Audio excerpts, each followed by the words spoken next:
Sebuah persembahan santri Al-Falah, sang Blawong pewaris keluhuran.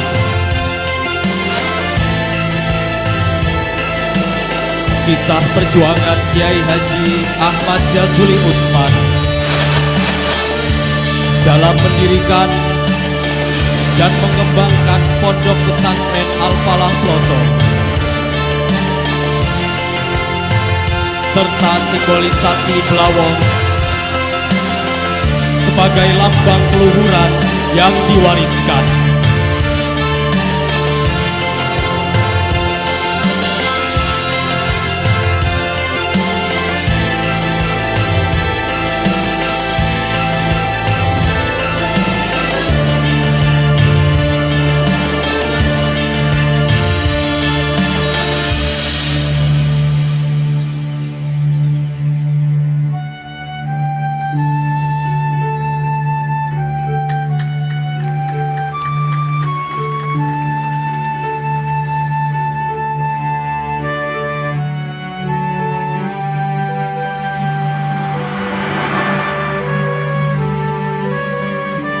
Aku bermimpi memakan lampu bron.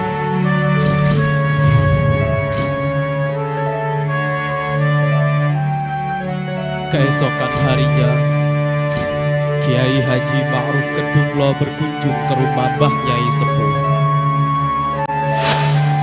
dan memberikan dawuh,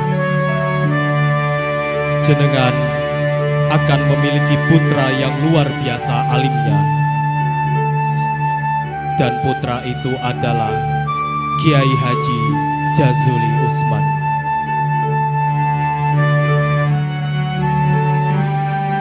Mas'ud. Demikian nama kecil Kiai Haji Ahmad Jazuli Usman.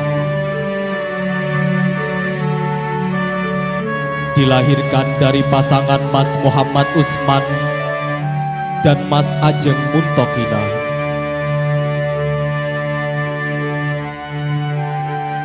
Pada tanggal 16 Mei tahun 1900 di Desa Ploso.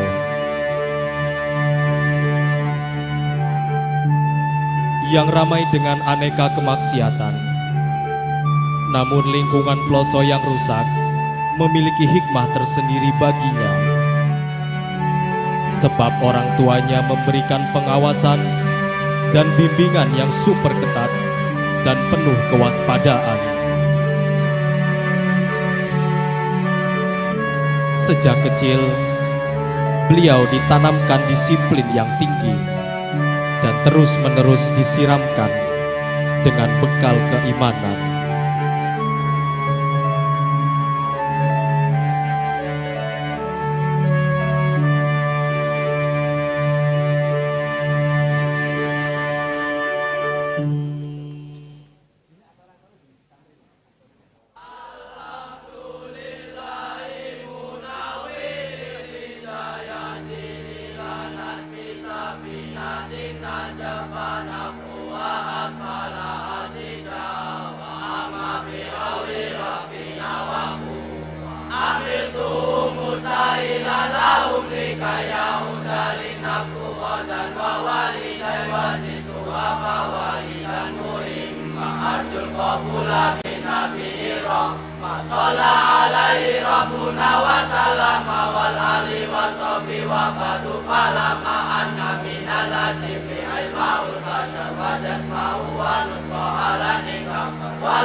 Seringkali Mas'ud bersama dengan teman-temannya ikut bermain dengan anak sebaya, seolah-olah tidak ada jurang pemisah di antara mereka.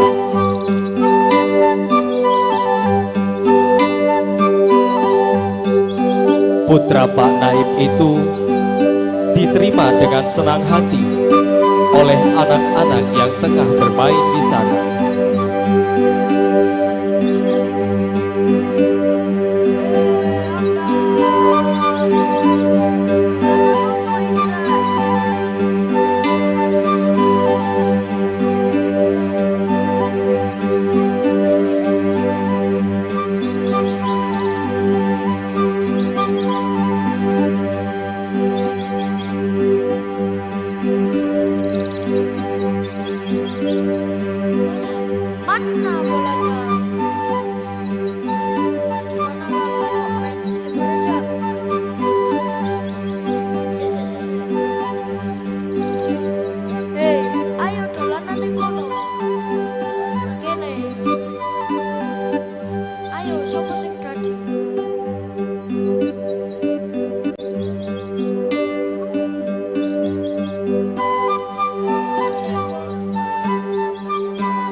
Sebentar lagi matahari akan tenggelam.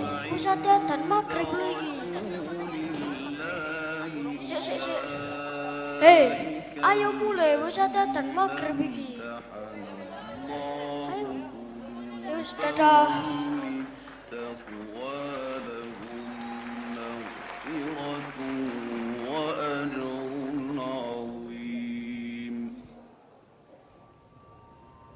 Beberapa tahun kemudian,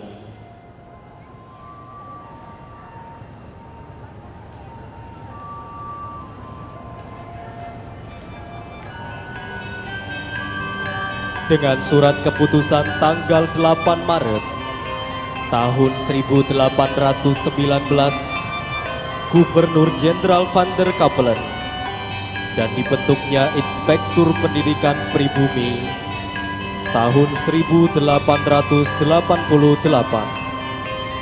Akhirnya Mas'ud bisa bersekolah 3 tahun lamanya. Tidak sembarangan rakyat dapat masuk sekolah. pemerintah kolonial hanya memberikan kesempatan kepada kelompok kecil bangsa Indonesia.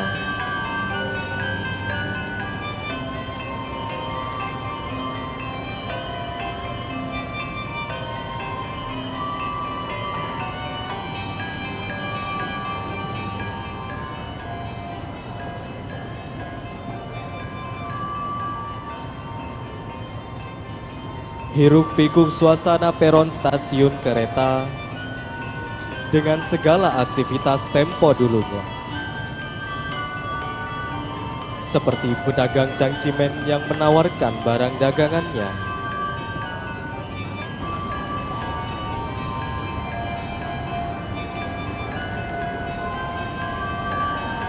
Dan pedagang jagung yang tidak lelah menjajakan barang dagangannya.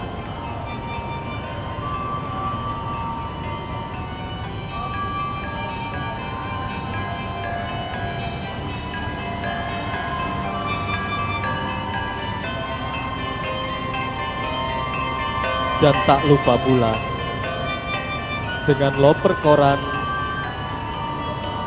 serta berita terhangatnya menjadi permulaan langkah bagi Mas'ud muda untuk menjemput cita-citanya.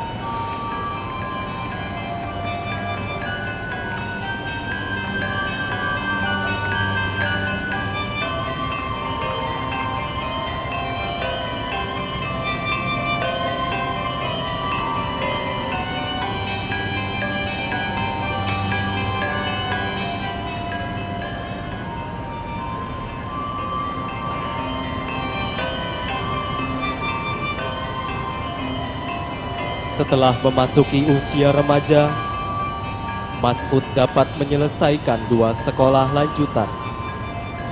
Oleh sebab itu, Pak Naib mempunyai rencana istimewa untuk Mas'ud.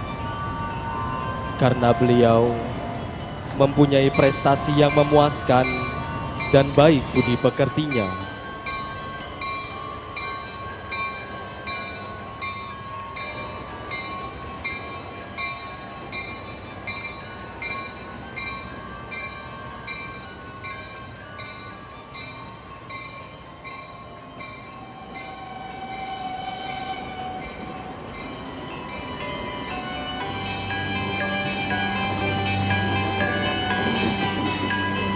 Bismillah, ini langkah awal menuntut ilmu demi keluarga dan masa depan. Amin.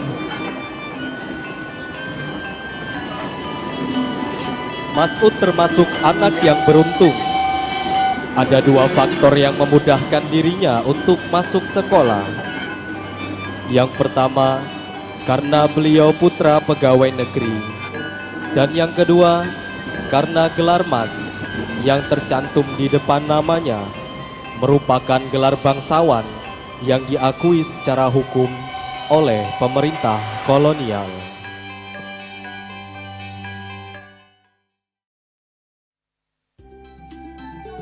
Setibanya Mas'ud muda di Sofia,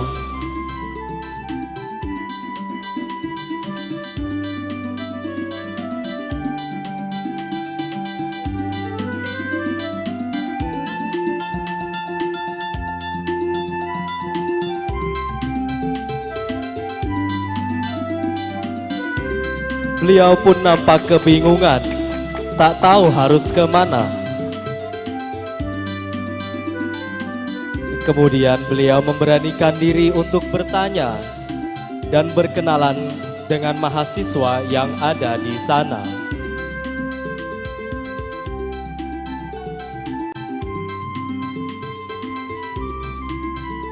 Setelah berkenalan, beliau pun diantarkan ke pendaftaran mahasiswa.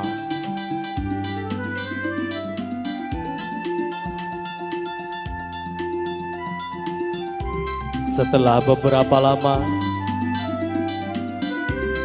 Mas'ud mulai beradaptasi dengan lingkungan yang ada di sana. Beliau bisa mendapatkan teman-teman baru di tempat kuliahnya, yakni Sofia.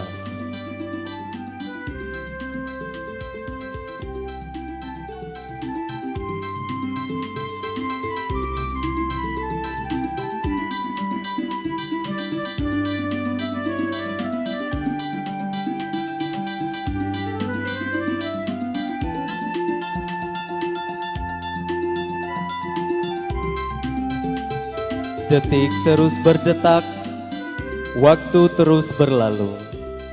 Kini, Mas'ud muda pun resmi menjadi mahasiswa ilmu kedokteran di Sofia. Dari tempat yang jauh itu, terkadang ia terbayang-bayang kampung halamannya. Akan tetapi, beliau mampu dan cepat untuk beradaptasi dengan lingkungan dan sosial di sana.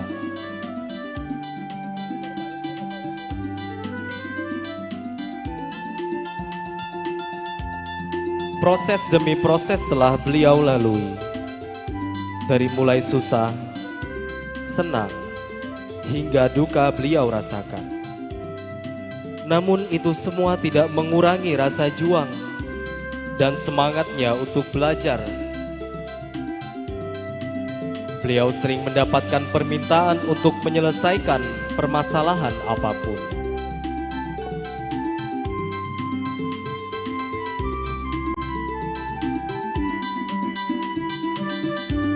Di saat beliau sedang asyik membahas suatu permasalahan, beliau memiliki firasat yang datang menghampirinya. Tiba-tiba dari kejauhan, terlihat seorang utusan yang datang membawakan sesuatu.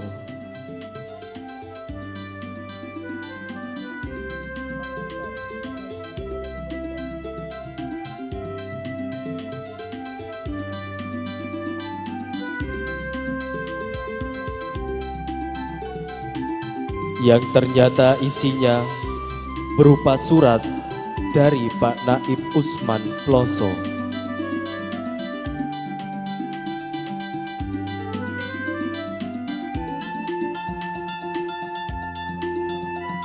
Setelah menerima surat,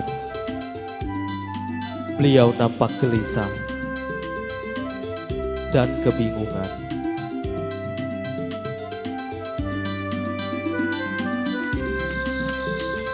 Kabar apa gerangan yang disampaikan oleh keluarganya tersebut?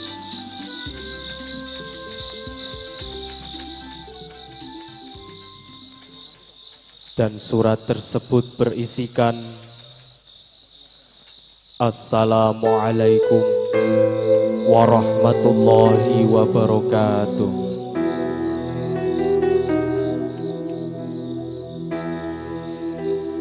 Mas'ud, ini bapak lan ibumu nak. Bagaimana kabarmu? Keadaanmu? Dan proses belajarmu di sana. Kami sangat rindu. Kami sangat rindu atas kedatanganmu. Kemarin, Bapak didatangi oleh Kiai Makrifat. Beliau menasehatkan agar kamu sebaiknya pulang dan melanjutkan belajar di pondok pesantren saja. Sekian. Wassalamualaikum warahmatullahi wabarakatuh.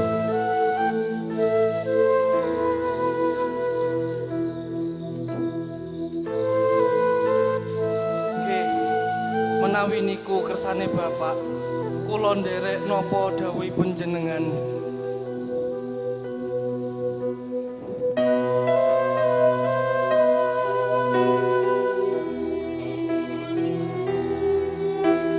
Dapatkah ungkapan Kiai Makrifat itu bisa dipercaya dan dijadikan sebuah pegangan? Rupanya akal tidak dapat menerima pilihan nasib semacam itu.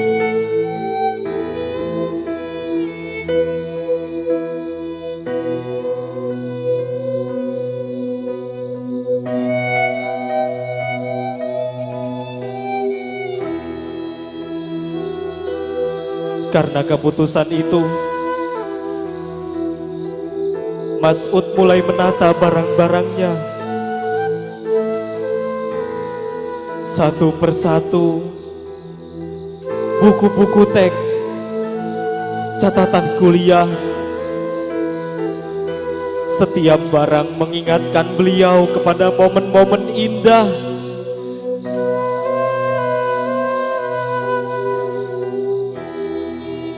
Walaupun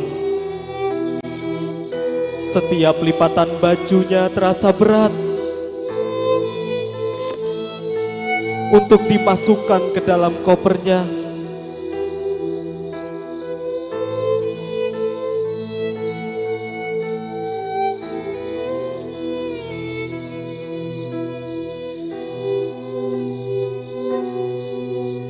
apakah Mas'ud kecewa, menyesal, ataupun sedih? Beliau yakin keputusan yang dibuat itu semata-mata memiliki hikmah tersendiri baginya. Karena ridho dari orang tua melebihi segalanya.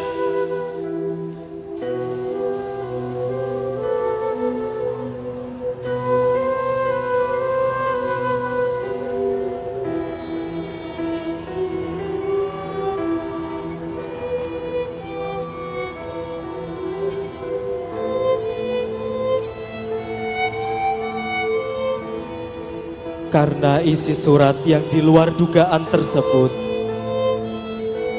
Mas'ud mulai bergegas untuk kembali ke pelosok. Sedangkan Pak Naim beserta istrinya tengah menunggu kedatangan anaknya di pelosok.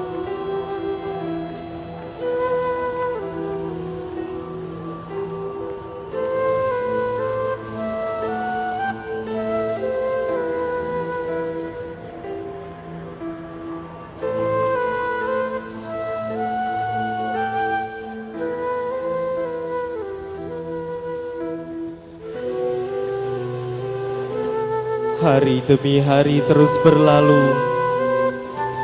Akhirnya penantian tersebut terbayarkan.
Sekembalinya Mas'ud dari Stovia,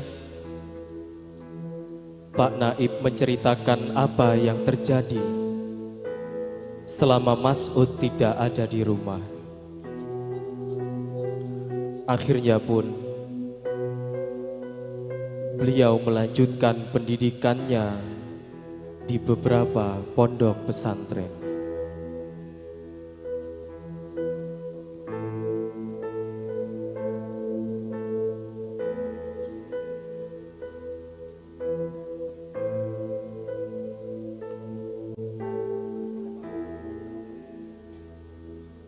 Seperti Pondok Pesantren Gondang Legi Nganjuk,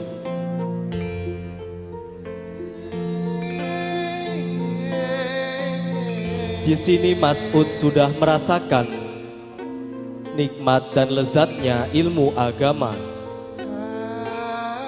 Beliau telah berlayar di lautan ilmu Allah Ta'ala yang tak mengenal ujungnya.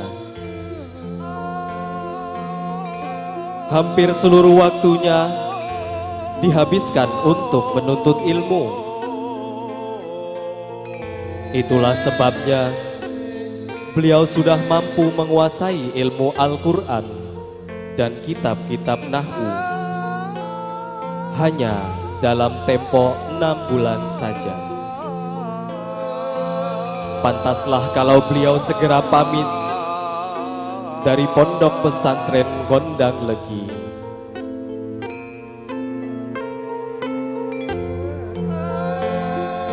Dan melanjutkan belajarnya di pondok pesantren Sono Sidoarjo.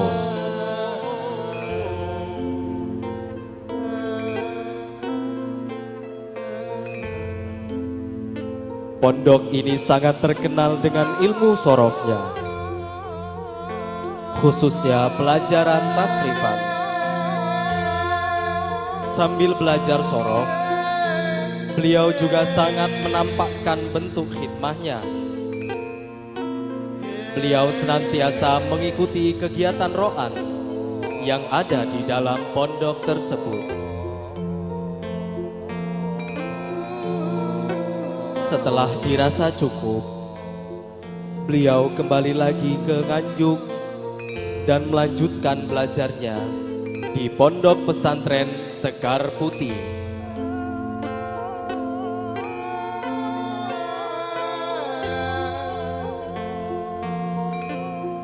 Untuk beberapa lama, beliau menimba ilmu dari Kiai Haji Abdul Rahman. Mas'ud sang pendatang baru nampaknya benar-benar haus akan ilmu agama. Beliau ingin mengejar ilmu dimanapun ilmu itu berada,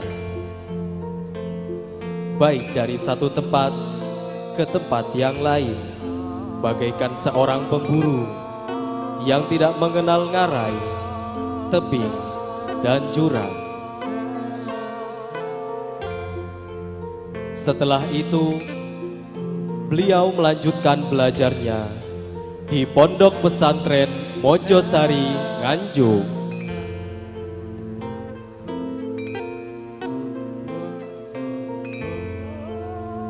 Di pondok inilah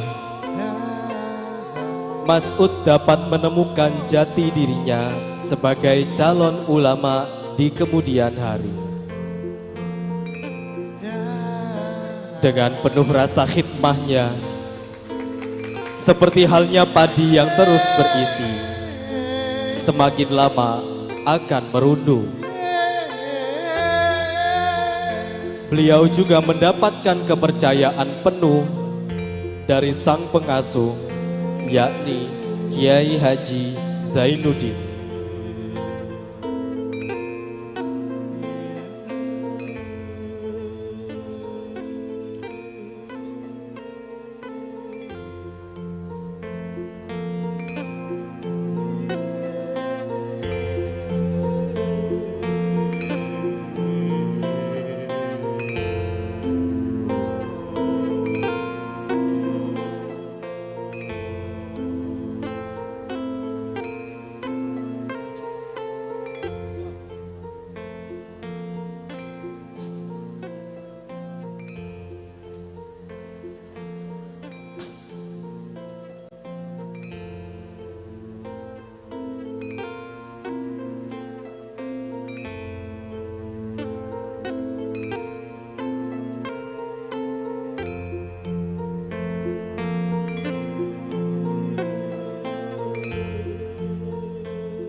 Pada awalnya,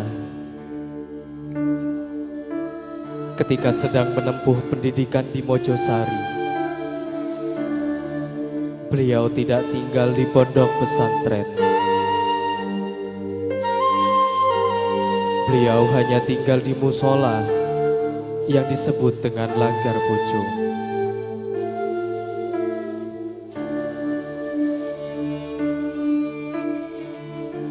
Alasan beliau tidak bertempat di pesantren adalah keterbatasan biaya.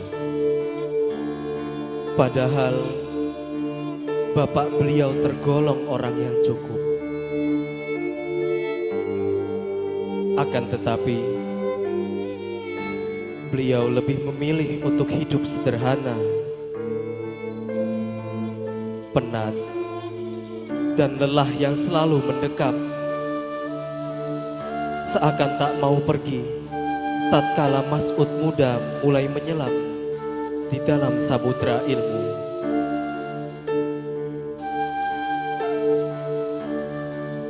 Namun itu semua tak menjadi sebuah halangan bagi Mas'ud Uda untuk selalu belajar. Semangat yang masih saja berderu, suasana hati yang kian rindu dengan ilmu, acap kali harus mengalah dengan tubuh yang kian lesu. Perlahan memaksa Mas'ud muda harus jatuh tertidur, menyapa tikar sebagai alas tidurnya.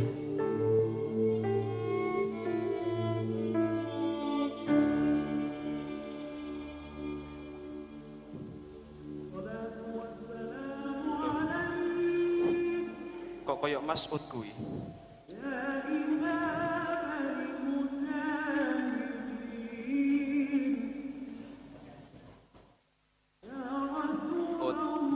Mas'ud, Ud.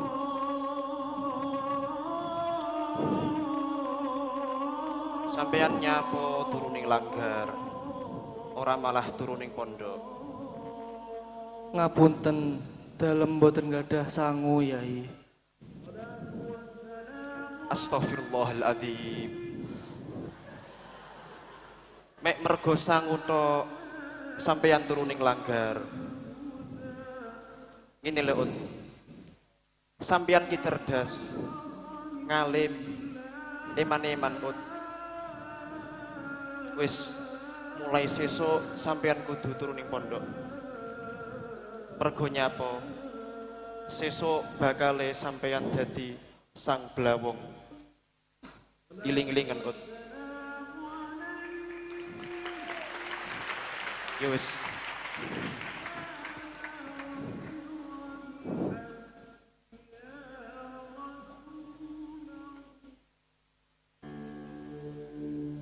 Beliau mendapatkan pernyataan ini hingga 3 kali. Akhirnya membuat beliau luluh dan tidak bisa menolak tawaran dari gurunya.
Atas kepandaian beliau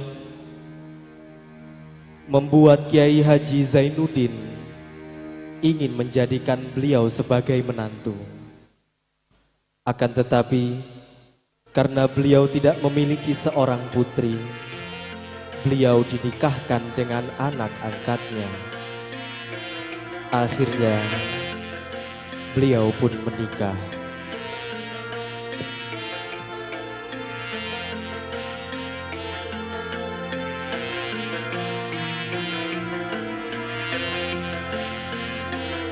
Pernikahan yang didasari atas ketakziman beliau kepada sang guru melahirkan sebuah hikmah tersendiri bagi kehidupan Mas'ud di kemudian hari. Setelah beberapa bulan berlalu, Mas'ud mempunyai niat untuk menunaikan ibadah haji ke Tanah Suci.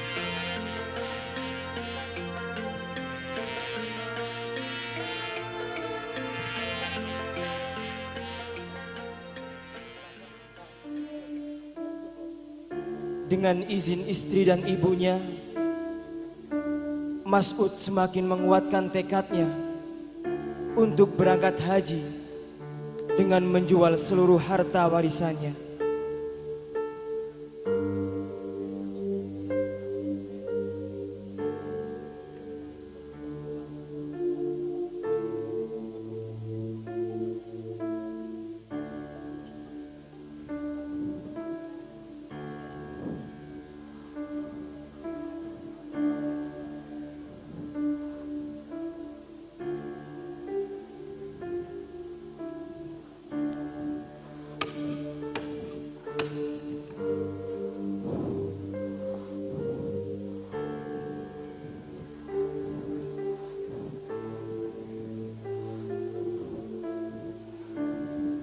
Yang ternyata hal tersebut belum mencukupi untuk membayar dan bekal beliau berangkat haji.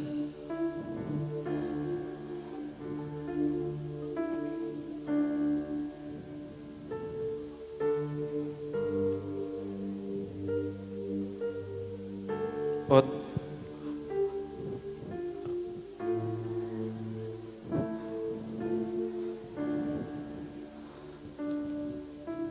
aku krungu-krungu sampean arep budal haji ya.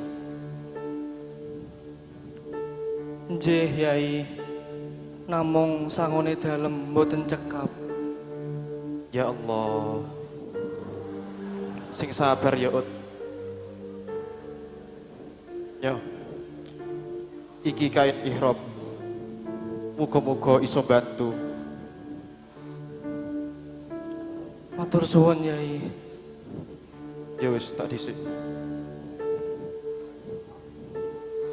Tak disangka Kiai Zainuddin memberikan sebuah kain ihram dan sejumlah uang untuk membantu keberangkatan haji beliau.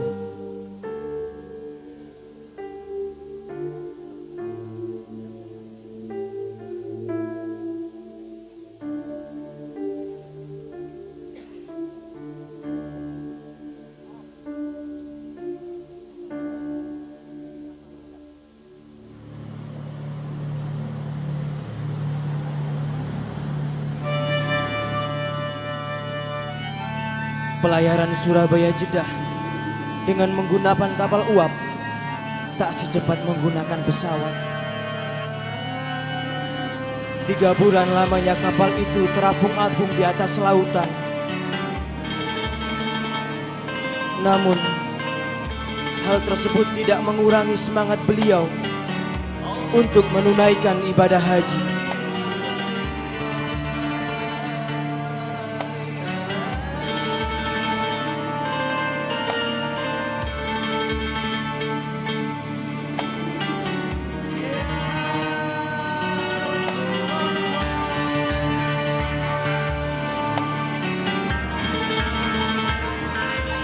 Sesampainya beliau di Tanah Suci, Mas'ud muda mencoba berbaur dengan masyarakat sekitar.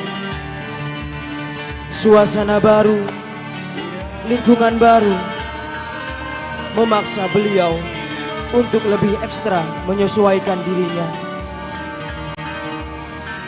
Ibadah haji dan mimpi menimba ilmu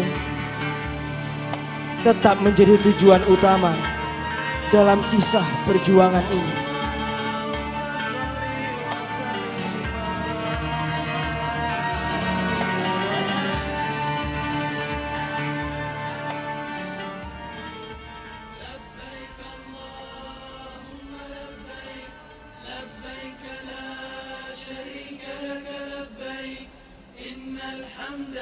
Ibadah haji tengah berlangsung. Setiap jamaah hanyut dalam perasaannya masing-masing. Begitupun juga dengan Mas'ud. Rukun demi rukun beliau tunaikan dengan rasa khusyuk dan penuh hikmah.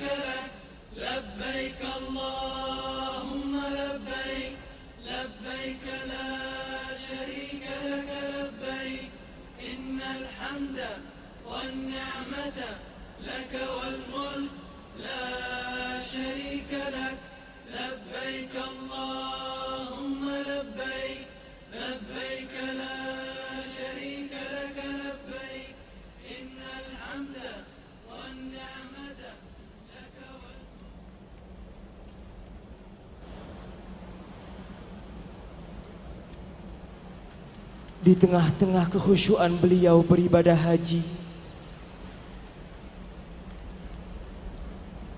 suasana hati beliau terkadang resah. Seakan ada suatu hal yang akan terjadi.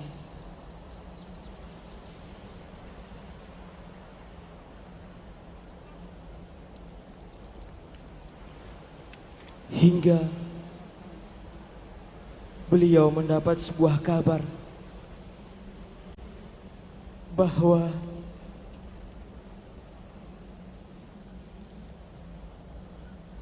istri tercinta beliau telah jatuh sakit dan meninggal dunia.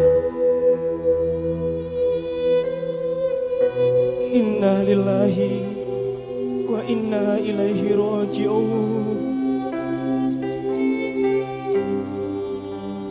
Bagaikan disambar petir, berita tersebut menyayat kalbunya.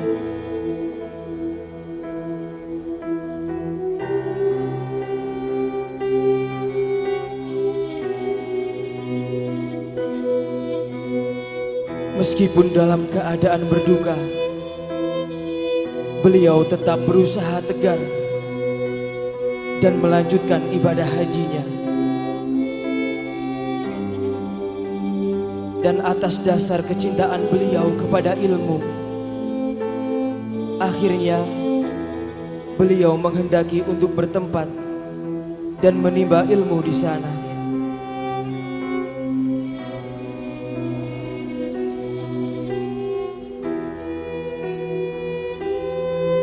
Beliau juga banyak belajar dengan para ulama-ulama besar.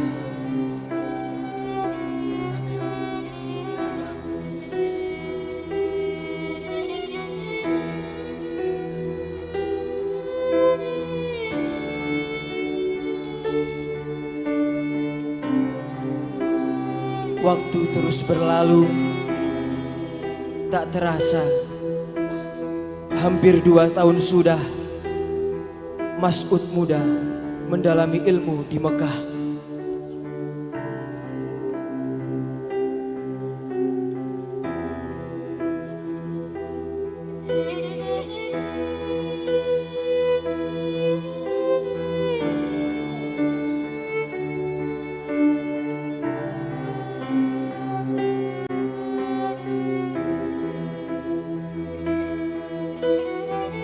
Dari mulai ilmu nahwu dan sorof beliau pelajari. Meskipun kealiman yang sudah dibawanya dan sudah diakui sejak di Mojosari, beliau tidak pernah menunjukkan bahwa dirinya telah alim.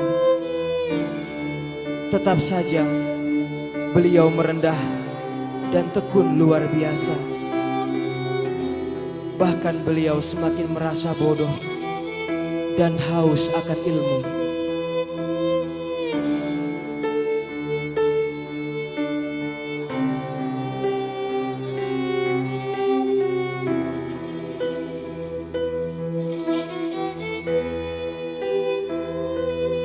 Beliau juga banyak belajar ilmu-ilmu fikih dan bertukar pendapat dengan para ulama-ulama besar di sana.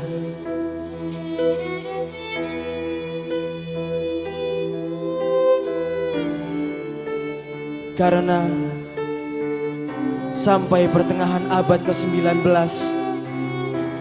Mekah masih menjadi pusat ilmu-ilmu salafiyah.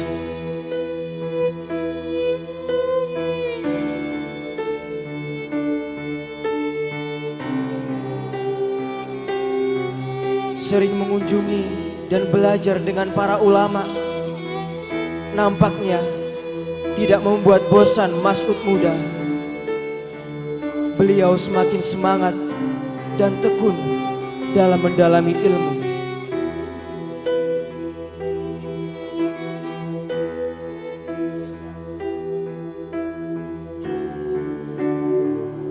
Hingga pada akhirnya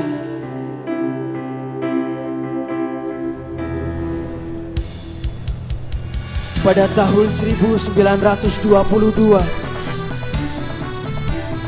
beliau dan seluruh warga asing di Mekah terpaksa tidak dapat meneruskan pelajaran dan kegiatannya.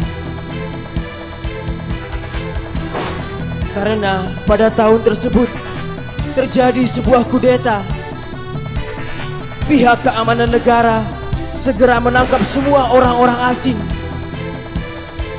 Kudeta yang diprakarsai oleh golongan Wahabi menyebabkan banyak sekali kerugian di berbagai pihak. Makin hari, suasana semakin tak terkendali. Pertumpahan darah terjadi di mana-mana. Tak ada lagi tempat aman bagi warga di sana. Semua merasa terancam atas kejadian itu. Hari demi hari dilalui dengan penuh kegelisahan. Tak ada lagi kata-kata kebersamaan dan toleransi. Para petinggi negara sibuk akan misi dan tujuan mereka masing-masing. Jiwa kemanusiaan yang tak lagi terasa merubah tanah suci yang tidak seperti dulu lagi. Kesalahpahaman yang terjadi di banyak pihak menyebabkan banyak sekali orang-orang yang tak bersalah harus menjadi korban kekerasan, bahkan pembunuhan.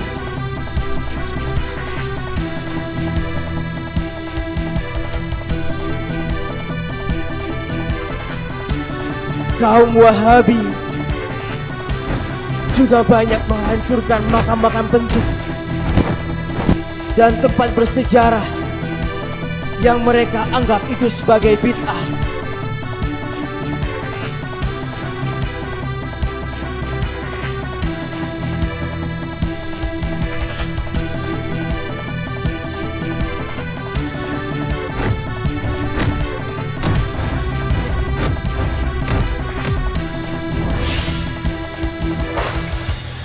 Sejak berkuasanya Wahabi, maka resmilah berdiri kerajaan As-Suudiyah.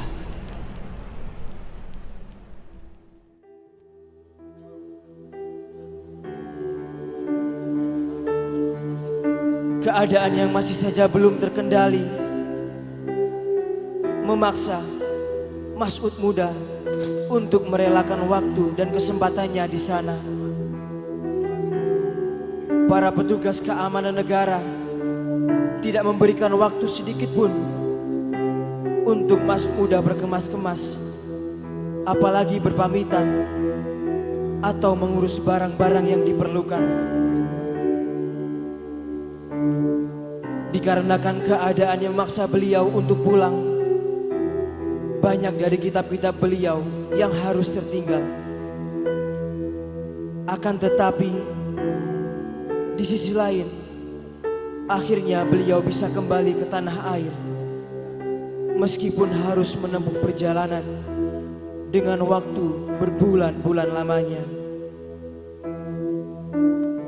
Salah satu kitab yang beliau bawa adalah kitab Dalailul Khairat yang dikarang oleh Syekh Muhammad Al-Jazuli. Akhirnya beliau berganti nama menjadi Kiai Haji Jazuli Usman.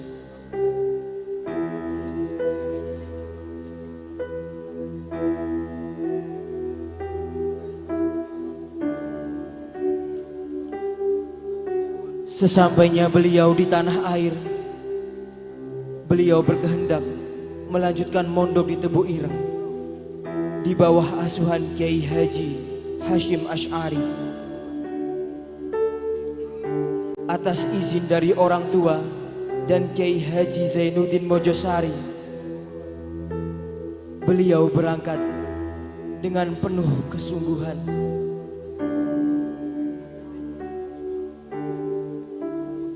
Sesampainya di Tebu Ireng, beliau kembali menata niat sebagai seorang santri pada umumnya, berharap mendapat ilmu baru. Beliau malah mendapat amanah untuk mengajar tafsir dan madrasah. Kini Kiai Haji Hashim Asy'ari menyaksikan langsung keilmuan yang dimiliki oleh Kiai Haji Jazuli Usman. Bukan lagi sekedar cerita yang beliau dapat dari Kiai Zainuddin. Setelah dirasa cukup, Kiai Haji Hashim Asy'ari mengutus beliau untuk kembali ke pelosok.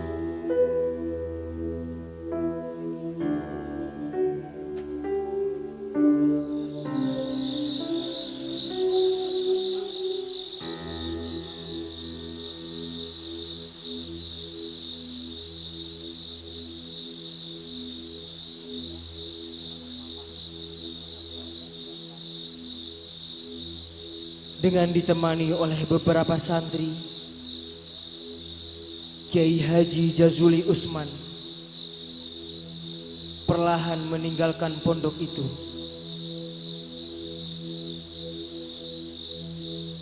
Suara derik roda dan langkah kaki kuda mengiringi perjalanan Kiai Haji Jazuli Usman.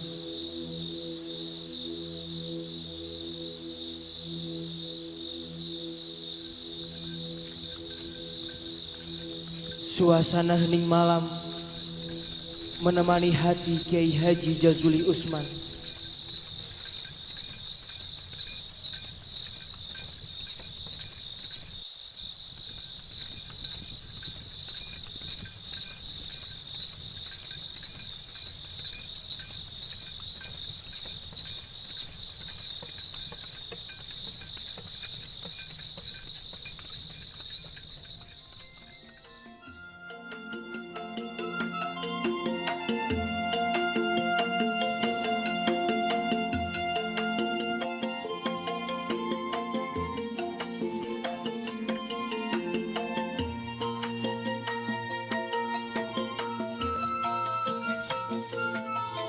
Roro Marsinah kini telah memulai hidup baru dengan Kiai Haji Jazuli Usman.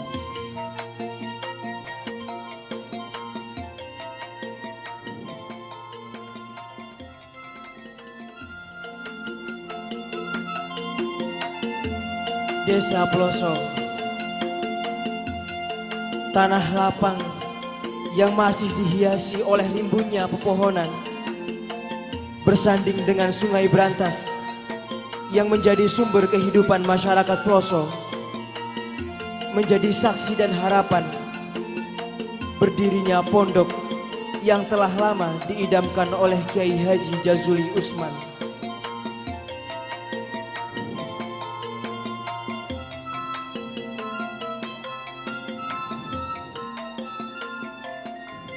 Ya Allah, mugi panjenengan dadosaken tanah lapang niki pondok ingkang bermanfaat ila yaumil qiyamah. Amin.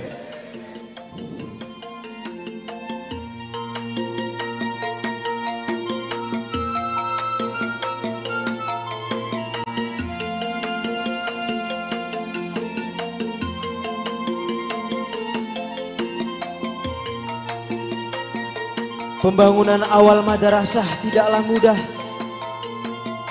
Dengan segala rintangannya terkait isu-isu miring dan juga terbatasnya biaya. Bahkan lantai dari madrasah ini hanya terbuat dari bata merah, sehingga dikenal dengan Madrasah Abang.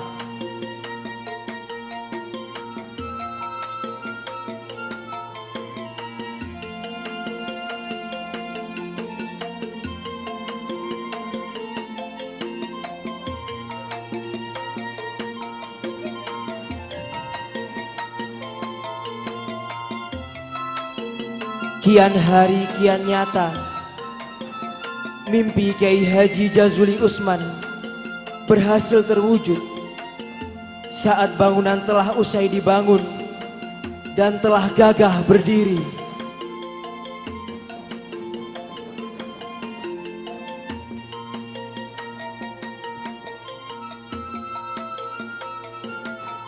Pembangunan madrasah terjadi di tahun 1927.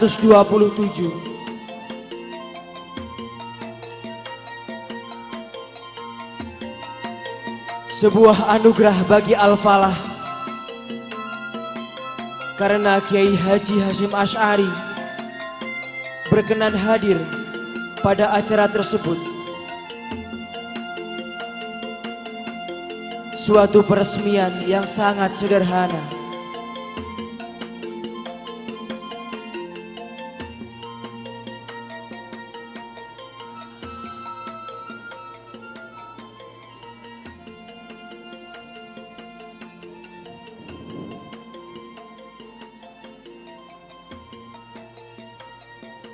Oh iki to pondoke. Nggih, Apik ya. Arep kok jenenge apa? bibarokati majelis syawir dhateng Mekah. Pondok niki asmanipun Al-Falah, Yai. Al-Falah. Alhamdulillah. Le sampean karo santri-santri kudu iso njaga pondok iki. Kembangno. Yo. Insya Allah bakal dadi pondok sing gedhe. Muga-muga santri-santri iso padha ngalim kabeh. Amin. Lan yo muga-muga pondok iki langgeng terus sampai dina kiamah.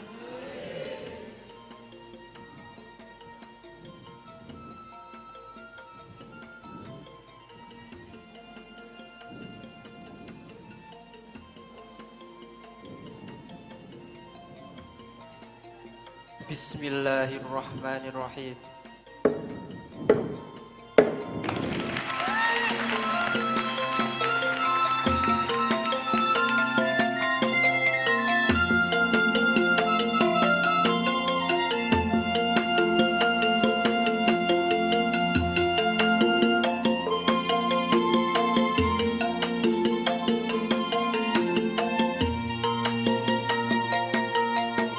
Madrasah itu kini telah banyak menerima santri, sehingga pada tahun 1928 lahirlah sebuah pondokan yang diberi nama Padepokan Darussalam dan Asrama Cahaya.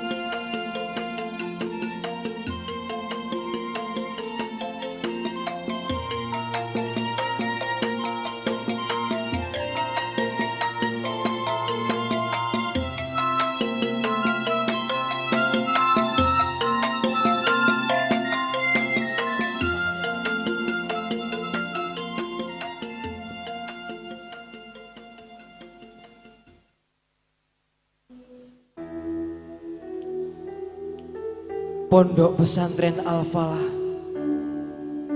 yang diasuh oleh Kiai Haji Jazuli Usman kini telah berhasil berkembang. Selain itu, beliau kini telah menikah dengan Bunyai Rodiah Jazuli.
Le,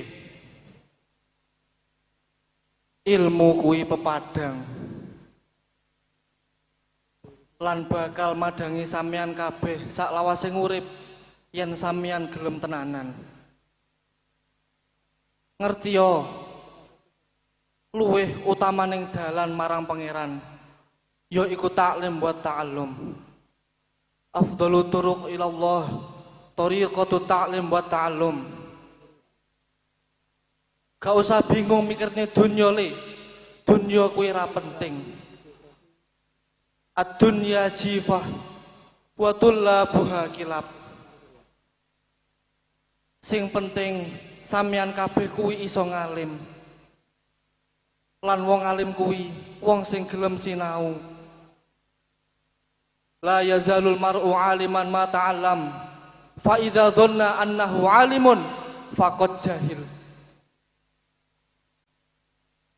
Lek sampeyan nyangka sampeyan wis pinter, sontak sampeyan bodoh. Ya wis, ngaji syarah hikam dhisik.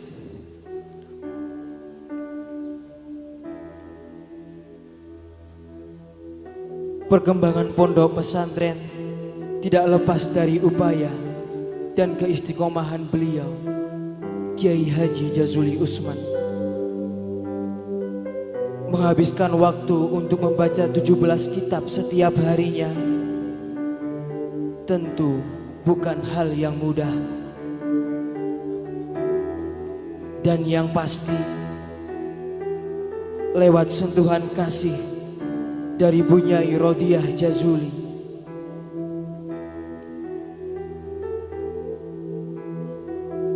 beliau mengerahkan seluruh perhatiannya untuk para santri.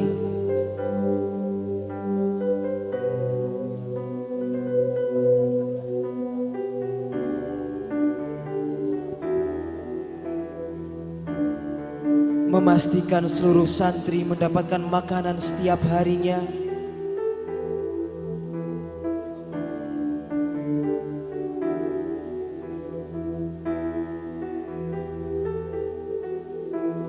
Hingga beliau rela membiarkan kulit halusnya harus kering karena panas dari tungku.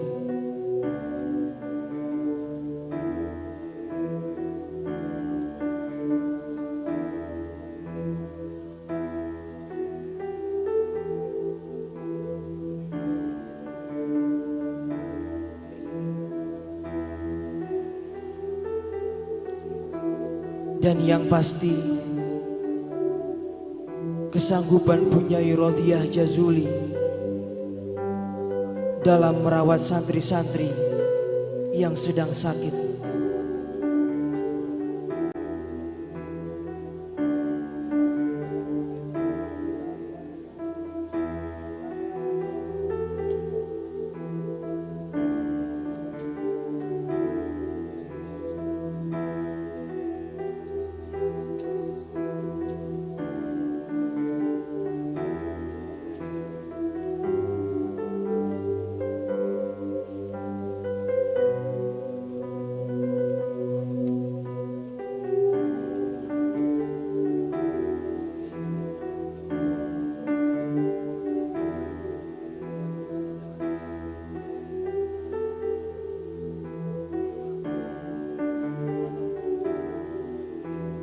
Hari demi hari, bulan pun terus melangkah tanpa henti. Hitungan tahun pun tak terasa sudah banyak terlewati.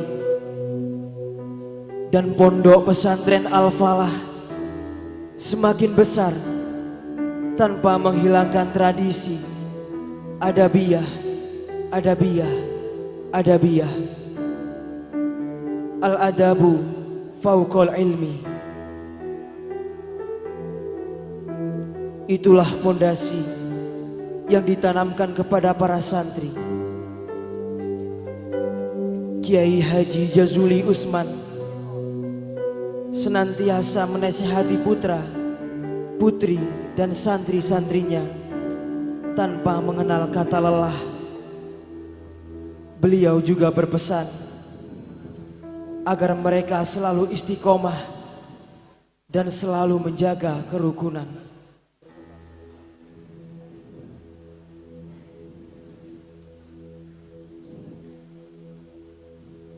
Nger, pondok kuwi dudu gur bangunan. Pondok kuwi bentuk warisan ilmu, tradisi lan keagungan.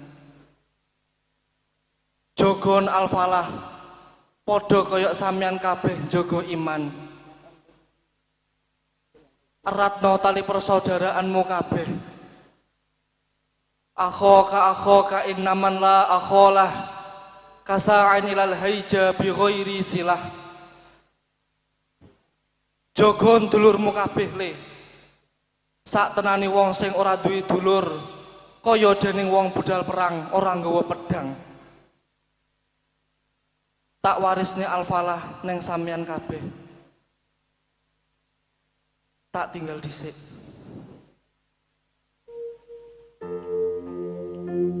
Kiai Haji Jazuli Usman kini berniat mewariskan tekad luhur kepada seluruh putra, putri dan santri-santrinya agar meneruskan serta menjaga ilmu tradisi di pondok pesantren Al-Falah.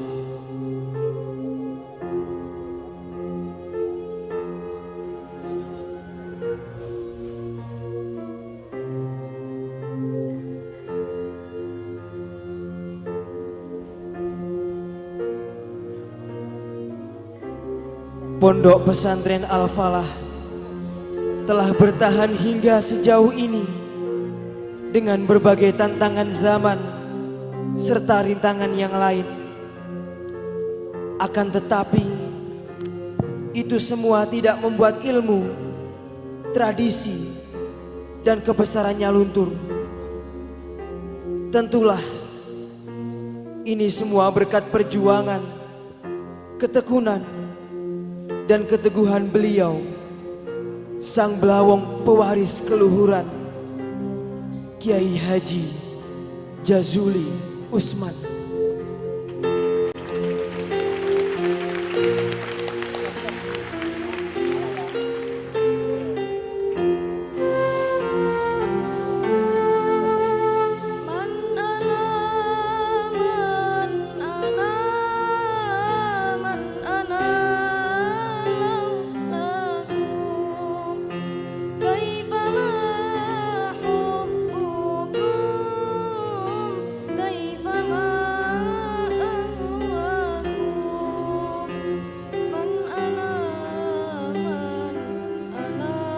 Barisan awan biru menari dengan riang. Tepat pada 16 Mei tahun 1900-an, burung-burung bernyanyi bersautan mengiringi kelahiran putra Pak Naib, Kiai Haji Jazuli Usman, menjadi pewaris agama mulia agar senantiasa tegak dan bersahaja.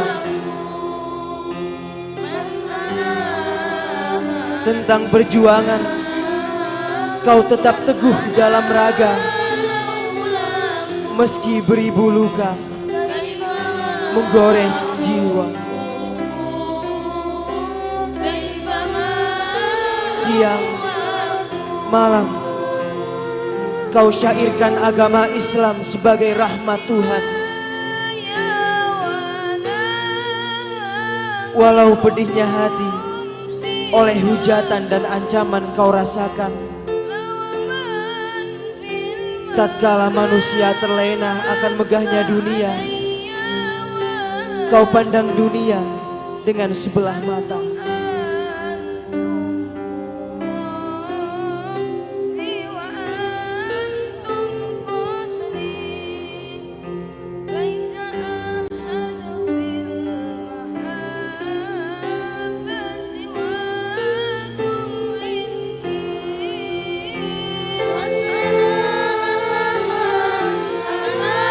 Duhai putra sulung Kiai Zainuddin Jazuli, jiwamu tetap muda, walau gerak tak lagi leluasa. Usia bukanlah batu hambatan, semua engkau curahkan demi al-falah tetap berjalan.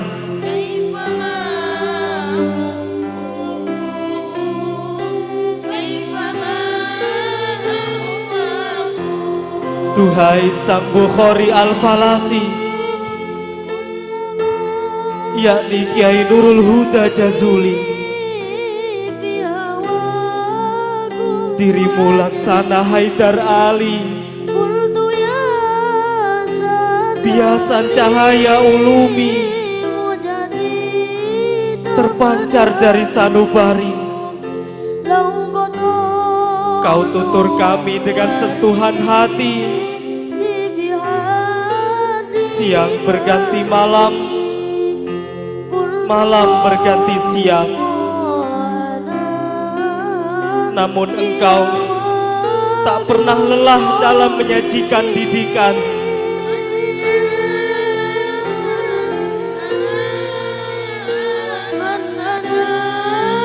Duhai Kiai Hamim Jazuli,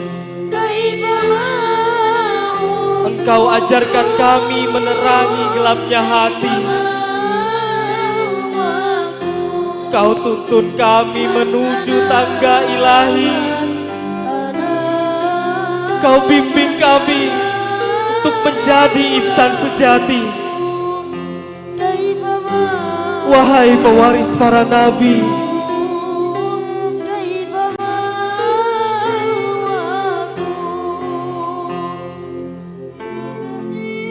duhai Kiai Fuad Mun'im Jazuli, dalam renungmu wibawa menyelimutimu, dalam diammu kau doakan santri-santrimu. Wahai guruku, kami haus akan ilmumu. Ajak kami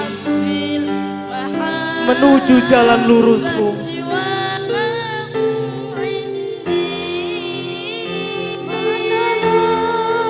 Tuhai Kiai Munifku,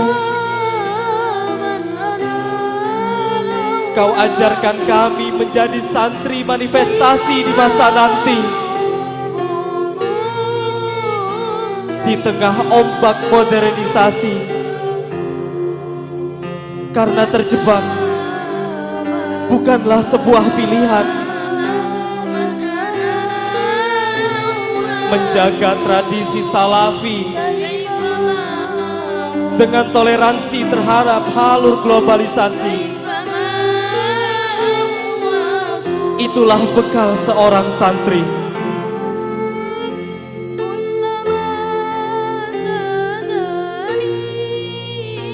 Tuhai Bunyai Lailatul Badriyah Jazuli, engkau pejuang wanita mandiri. Laksana Humairah, sang istri Nabi. Kau didik kami dengan penuh kasih dan hati-hati. Kau laksanakan titisan sang Ummul Ma'had. Kau ajarkan kami tolabul ilmi, tak sekedar sesaat ini, namun dimulai dari timang bayi hingga menuju lahdi.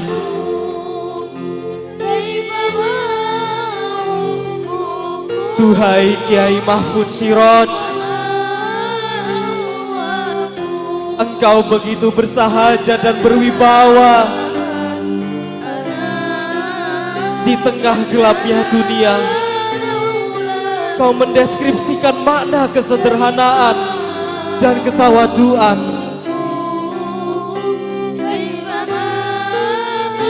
Mengajarkan bahwa dunia bukanlah apa-apa.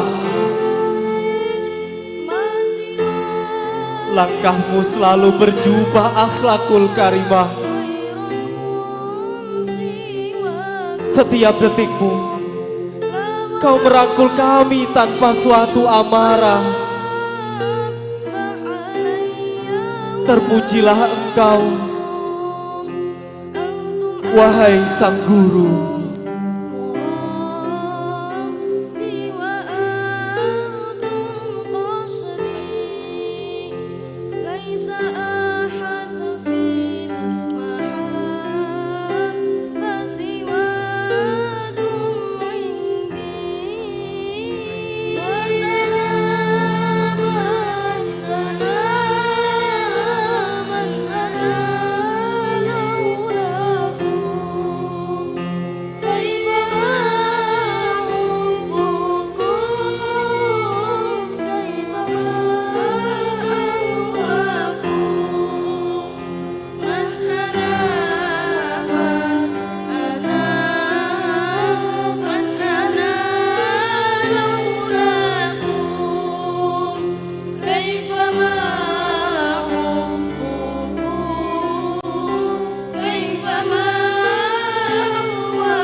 Al-Falah, istana indah penuh ikon islami dan megah. Bahtera Islam di masa mendatang. Tanpamu, mungkin dunia akan berguncang. Mentari tak sudi menyapa dengan riang. Hingga malam, enggan berganti siang.